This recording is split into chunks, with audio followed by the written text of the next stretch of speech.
This is Mike from the One Stop Co-op Shop, and today I'm looking at a game currently on Kickstarter, Batman: The Animated Series Adventures from IDW. A few disclaimers. I wasn't compensated for this review, and in fact I've had no contact with IDW, and I've only played the game on Tabletop Simulator with the 3 co-op scenarios they have available. But as a huge fan of the Batman cartoon show, I've been seriously considering spending over $200 on this game, so I've played it a bunch, and now I want to share my thoughts as I kind of work through whether I'm going to kickstart it to hopefully help you make the decision of whether you want to kickstart it. So starting with the pros, there's a lot I like about this game, especially focused on the hero turns and how they resolve. First, I love the core dice sharing mechanic. If you don't know the game, each player rolls 3 dice, and 2 of those dice will be assigned to each of the players adjacent to them, and will give their heroes the matching icons to resolve. So if you're moving, they can move too, or if you're doing a range attack, they get one as well. I like that this automatically encourages conversation and cooperation in a cool, organic way. It's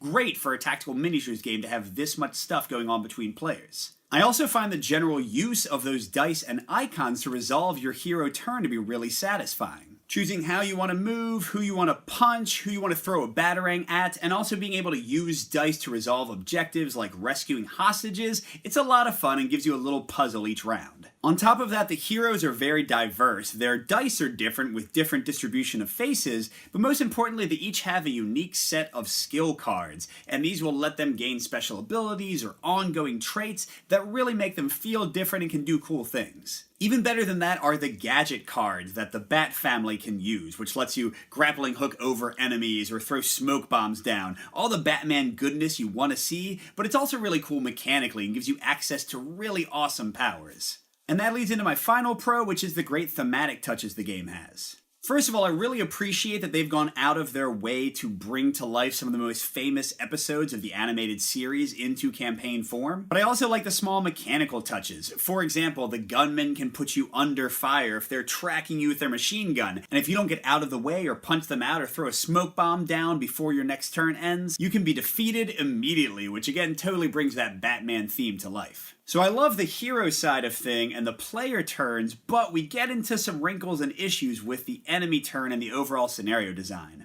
First, focusing on the AI, it's really basic. Enemies will generally take 2 actions, they'll have a certain type of hero they'll target, and they'll move toward them until they can attack, and just attack and attack and attack until they kill you or get defeated. Now this is okay, I don't mind simple design, and it does mean the enemy turns tend to run pretty quickly, although if a whole bunch of them are attacking you at once, rolling the defense dice over and over again can feel like a bit of a slog. Well, what can be a bit of a problem is that the game can feel a little too static in that once the battle lines have been drawn and you're close to each other and fighting, especially in a scenario where you're just supposed to defeat the bad guys, there's not a lot of reason to move in a lot of cases, so things just feel a little bit dull. Now in theory, the scenarios should fix this problem by giving you time pressure and objectives you have to reach, and they try to. Now I want to be really clear here, I've only played 3 scenarios out of the oodles that are going to be in the game, so I don't know if these issues are in everything, but I do have concerns. At least in the scenarios I've played and the ones I've seen previewed on the Kickstarter page,